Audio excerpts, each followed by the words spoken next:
Hello everyone सकाळु उठी poor सिझा पानी आ ता बॉटल स्टेरिलाइज करदेली। देन बोर मोर छतुआ भूसी कली टिके पाग थंडा थिला तो कॉफी हो गला। ये मो पई आनथिले किछि चॉकलेट।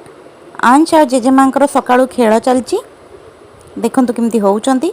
तापरे बो बसी मो मुंडरे तेल लगेइले। मु बाहा की आसला दिनु बो ही लगांती मो मुंडरे तेल। वर्षा बहुत जोरे आज ढालिला। तापरे मु कॉर्नफ्लेक्स खाइली जलखिया रे। पुअर गोटे एप्पल को सिझे देइथिली अल्प किछि पनीर बोठारु नहीं आसथिली किछि पनीर आइटम करने को।